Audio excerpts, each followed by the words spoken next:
عرض کی یا رسول اللہ صلی اللہ علیہ وسلم مجھ سے بدکاری سرزد ہو گئی ہے اور میرے پیٹ میں بچہ ہے، اور میں چاہتی ہوں کہ آخرت کی سزا کی بجائے دنیا کے اوپر اس کی سزا مجھے دے دی جائے تاکہ میں پاک ہو جاؤں اور صاف ہو جاؤں، کیونکہ آخرت کی سزائیں بہت سخت ہیں۔ اللہ کے محبوب علیہ السلام نے جبریل امین سے ایک دن پوچھا تھا مجھے جہنم کے عذابوں کا ذکر سناؤ، تو عرض کی یا رسول اللہ صلی اللہ علیہ وسلم ہلکا ترین عذاب یہ ہے کہ جہنمی کے پاؤں میں آگ کے جوتے رکھے جائیں گے، باقی اس کے پورے بدن پہ آگ نہیں ہوگی، صرف آگ کے جوتے اس کو پہنائے جائیں گے، لیکن اس کی حدت، گرمی اور شدت اتنی ہوگی یغلی منہما دماغہ، اس کی شدت سے اس کا دماغ پگھل کر ناک اور کانوں کے ذریعے سے باہر آنا شروع ہو جائے گا۔ یہ سب سے ہلکے عذاب کی کیفیت ہے، اور جو عذاب سخت ہیں الیاذ باللہ، اللہ تعالیٰ قرآن مجید میں فرماتا ہے ثم لا يموت فیہا ولا یحیا، اس بڑے عذاب کا ذکر کیا جو جہنمیوں کو دیا جائے گا، فرمایا اس عذاب کی کیفیت یہ ہوگی بندہ نہ جیے گا نہ مرے گا۔ جیے گا اس لیے نہیں کہ آگے اور پیچھے دائیں اور بائیں آگ ہی آگ ہوگی، تو اس آگ میں جینا کو جینا تو نہیں ہوگا، اور مرے گا اس لیے نہیں کہ موت کو موت آ چکی ہوگی۔ تو وہ کتنا سخت عذاب ہوگا الیاذ باللہ کہ ہلکے ترین عذاب کی کیفیت یہ ہے کہ پاؤں میں آگ کا جوتا اور دماغ پگھل کے ناک اور کانوں کے راستے سے باہر آ جائے۔ تو اس نے عرض کی یا رسول اللہ صلی اللہ علیہ وسلم میرے اوپر حد جاری کر دیجئے، اور اس نے کہا کہ میرے پیٹ میں جو ہے وہ بچہ ہے۔ اللہ کے محبوب علیہ السلام نے فرمایا جاؤ جب بچہ پیدا ہو تو پھر آنا۔ وہ چلی گئی، تو جب بچہ پیدا ہوا تو گود میں اٹھائے پھر حضور کی خدمت میں حاضر ہوئے اور عرض کی یا رسول اللہ یہ ہے بچہ جو میں نے گناہ کیا تھا، بدکاری کی تھی، آج یہ اس کی نشانی ہے۔ تو اللہ کے محبوب علیہ السلام نے فرمایا کہ اسے لے جاؤ اور اسے دودھ پلاؤ، اور جب یہ کچھ کھانے پینے لگ جائے گا تو پھر آنا۔ کچھ دنوں کے بعد وہ دوبارہ حاضر ہوئی اور اس نے اس بچے کے ہاتھ میں روٹی کا ٹکڑا دیا ہوا تھا، اور عرض کی یا رسول اللہ دیکھ لیجئے اب یہ روٹی کھانے لگ گیا ہے۔ اللہ اکبر۔ تو اللہ کے محبوب نے فرمایا انہیں لے جاؤ اور جا کے انہیں سنگسار کر دو۔ اس کی یہ حد بنتی تھی، اس کو سنگسار کیا اور اس نے خود یہ سزا اپنے لیے قبول کی۔ تو یہ بات ذہن نشین کیجئے کہ یہ وہ لوگ تھے کہ جن سے کبھی کوئی گناہ سرزد ہو جاتا تو وہ جلد توبہ کرتے، اور اس کی بڑی سے بڑی حد اور سزا بھی ہوتی تو وہ بھی کاٹنے کے لیے تیار ہو جاتے۔ میں اور آپ دیکھیں کہ ہماری زندگی میں اگر گناہ ہیں اور ہمیں سچی توبہ کی توفیق بھی نصیب نہیں ہے، اور آئندہ نہ کرنے کا عزم مصمم ہو، پکا ارادہ ہو کہ یہ گناہ زندگی میں دوبارہ نہیں کروں گا، الگ بات ہے کہ پھر دوبارہ اس سے سرزد ہو جائے، لیکن جب وہ توبہ کر رہا ہو تو اس وقت اس کا پختہ عزم ہو، اور اس کے دل کے کسی گوشے میں نہ ہو کہ چلو میں توبہ کر لیتا ہوں اور پھر ہو گیا تو پھر کر لوں گا، پکا عزم ہو کہ دوبارہ یہ گناہ نہیں کروں گا۔ اور اگر زبان سے توبہ توبہ کر رہا ہو اور دل میں ہو کہ ٹھیک ہے یہ تو صبح بھی مجھ سے عمل بد سرزد ہونا ہے، تو اللہ تعالیٰ سے یہ مذاق کرنے والی بات ہے، اور اللہ تعالیٰ سے جو مذاق کرتا ہے وہ کہاں کھڑا ہے وہ خود سوچ لے۔ وہ کیا کسی نے کہا تھا کہ توبہ کی پھر توبہ کر کے توڑ دی، میری اس توبہ پہ توبہ کر اٹھی۔ تو ایسی توبہ نہیں ہے کہ جو رسماً کسی مجلس میں چلے گئے، کسی اجتماع میں چلے گئے تو سب لوگوں نے توبہ کی تو وہ بھی توبہ کرتا رہا، لیکن اس کا عزم مصمم پختہ ارادہ نہیں تھا گناہوں کو چھوڑنے کا، تو یہ توبہ نہیں، یہ مذاق ہے۔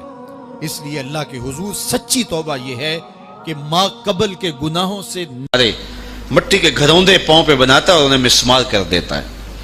وہ کبھی آپ نے دیکھا ہوگا کہ بچے ریت میں اپنا پاؤں رکھ کر کے اوپر سے ریت تھپک لیتے ہیں اور پھر پاؤں ہولے سے نکال لیتے ہیں، بچ جائے تو بڑے خوش ہوتے ہیں، اور جب کھیل ختم ہو جاتے تو اسے گرا دیتے ہیں اپنے ہاتھوں سے۔ بہلول بھی اسی شغل میں لگا ہوا ہے، بہلول یہ کام کر رہا ہے، گروندے بناتا ہے گراتا ہے، گروندے بناتا ہے گراتا ہے۔ بادشاہ گزرا، پوچھا بہلول کیا کر رہے ہو؟ ہنس کے کہا جنت کے مکان بنا رہا ہوں۔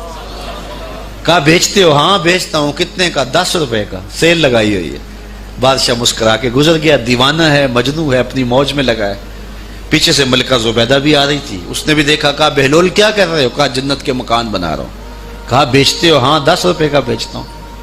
10 روپے بادشاہوں کے لیے کیا ہوتے ہیں؟ 10 درہم نکالے، اس کو دیے، اس نے دریائے دجلہ میں پھینک دی. فقیر اتنی دیر تک فقیر نہیں بنتا. داتا صاحب فرماتے جب تک مٹی کا ڈھیلا اور سونے کی ڈلی اس کی نظر میں برابر نہیں ہو جاتا. اور ایک مکان کے گرد، ایک وہ گھروندے کے گرد دائرہ لگایا. کہا یہ تیرا ہوا. ملکہ گزر گئی. بادشاہ بھی چلا گیا. شام کو اپنے محل میں پہنچے. بادشاہ سویا. منظر جاگا کہ حشر کا دن ہے، پھر جنت کا منظر ہے. جنت میں بڑے بڑے خوبصورت مکان ہیں. ایک مکان تو بڑا ہی اچھا لگا، تو جی چاہا کہ اس مکان کو دیکھوں. تو جب قریب گیا تو دروازے پہ لکھا تھا ملکہ زبیدہ. شوق سے آگے بڑھا تو دربان نے روک دیا. کہا یہ ملکہ کا ہے. کہا وہ میری ہی ملکہ ہے. کہا دنیا کے ضابطے اور ہیں، آخرت کے ضابطے اور ہیں. بادشاہ کی آنکھ کھل گئی، بے چین ہو گیا. ملکہ کو بیدار کیا. کہا تو کون سا نیک عمل کیا ہے؟ میں نے جنت میں تیرا یوں محل دیکھا. ملکہ کہنے لگی وہی معمول کی نمازیں، وہی سب کچھ، کوئی نیا کام تو میں نے کیا نہیں. ہاں یاد آیا، کل گزر رہی تھی، دجلہ کا کنارہ تھا، وہ جسے لوگ مجذوب کہتے ہیں، وہ جو دیوانہ کہلاتا ہے، وہ بہلول، وہ جنت کے محل کہتا تھا، وہ بنا رہا تھا. میں نے کہا چلو کوئی بات نہیں، فقیر ہے، 10 روپے کیا ہوتے ہیں. تو میں نے 10 روپے کا ایک محل خریدا تھا. بادشاہ سر پکڑ کے بیٹھ گیا. وہ تو مجھے بھی کہتا تھا. میں دیوانے کی بات سمجھ کے گزر گیا. اگلے دن بادشاہ قصدن گزرا. جب قصدن گزرا نا تو دل دھڑک رہا تھا کہ کہیں مجذوب پھر آج مل جائے اور اسی موج میں ہو تو کام بن جائے. دیکھا تو بہلول وہاں بیٹھا ہوا ہے. آگے بڑھ کے دیکھا تو کام بھی وہی. بادشاہ پھر رک گیا. پوچھا اب بہلول کیا کر رہے ہو؟ اب دل دھڑک رہا تھا کہ مجذوب ہے، کوئی اور بات کہہ دے تو چلو اچھا ہو کہ وہی جواب دے دے. اس نے وہی جواب دیا، جنت کے محل بنا رہا ہوں. بادشاہ کا کچھ دل ٹھہرا. پھر کہا اچھا بیچتے بھی ہو؟ ہاں ہاں بیچنے کے لیے بنا رہا ہوں. بادشاہ ادھر جیب میں ہاتھ ڈال رہا ہے اور ادھر پوچھ رہا ہے کتنے کا؟ کہا آدھی حکومت لگے گی. کہا کل تو 10 روپے کے بتا رہے تھے. کہا کل تم نے دیکھا نہیں تھا، آج سودا دیکھ کے لے رہے ہو. اللہ تعالیٰ ارشاد فرماتا ہے انما تنذر من اتبع ذکر وخشی الرحمن بالغیب. جو ان ڈٹھے سودے کرتے ہیں، جو بغیر دیکھ کے کرتے ہیں. اچھا چلو ایک خوشخبری میں آپ کو بھی سناؤں، اور وہ خوشخبری رسول اللہ کی زبان سے. حضور نے فرمایا طوبی لمن رآنی وآمن بی وطوبی 7 مرات من لم یرانی وآمن بی. فرمایا صحابہ تمہیں مبارک ہو ایمان کی کہ تم نے مجھے دیکھا اور میرے اوپر ایمان لائے. اور کہا انہیں 7 مبارکیں ہوں جنہوں نے مجھے دیکھا بھی نہیں ہوگا اور پھر بھی ایمان لائیں گے. انما تنذر من اتبع ذکر وخشی الرحمن بالغیب فبشرہ بمغفرۃ واجر کریم. ان کو بشارت دے دیجئے بڑی عزت والے اجر کی اور خوشخبری بھی. تو جس اجر کو میرا رب بھی کریم کہہ رہا ہے وہ اجر کیسا ہوگا. تو یہاں تو لہجہ دم توڑتا ہے اور الفاظ ساتھ نہیں دیتے کہ اجر کریم کی کیا تعریف کریں جس اجر کو میرے رب ہے. لا فضل لعربی علی اعجمی.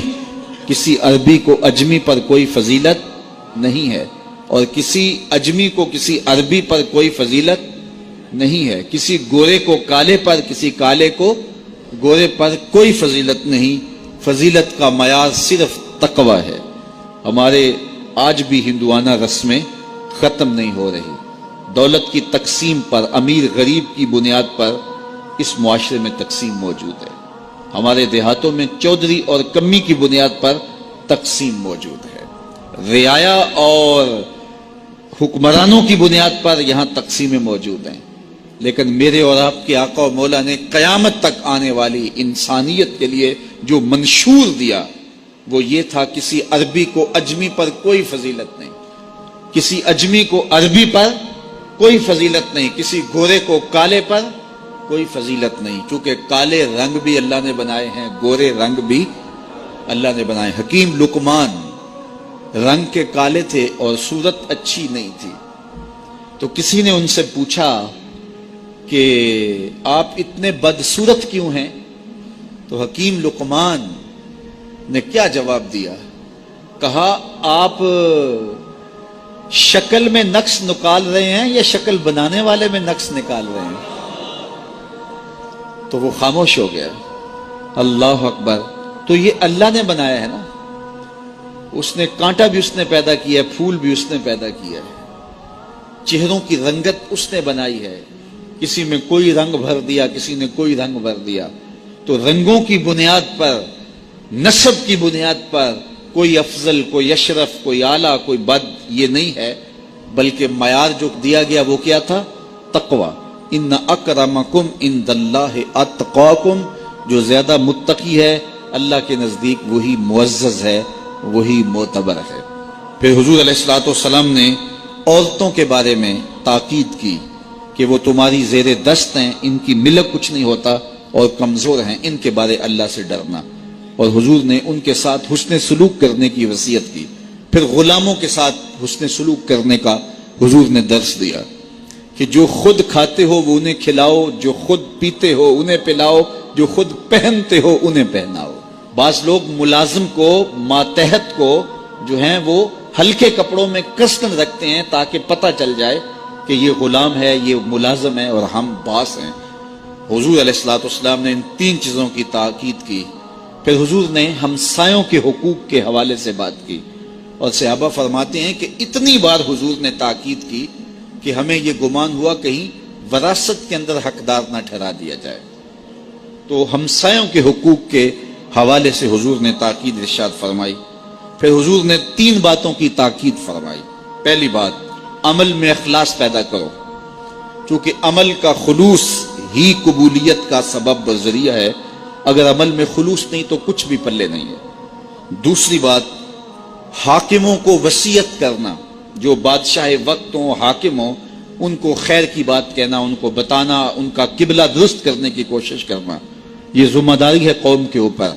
تیسری بات کہ حضور نے یہ وصیت فرمائی، لزوم و جماعت المسلمین، مسلمانوں کی جماعت سے الگ نہ ہونا، الگ الگ ٹولیوں میں نہ بٹنا، لابیاں نہ بنانا، گروہ بندیاں نہ کرنا، جماعت کے ساتھ جڑ کے رہنا، فرقہ بندی سے بچنا اور جماعت وحدہ کا ساتھ دینا.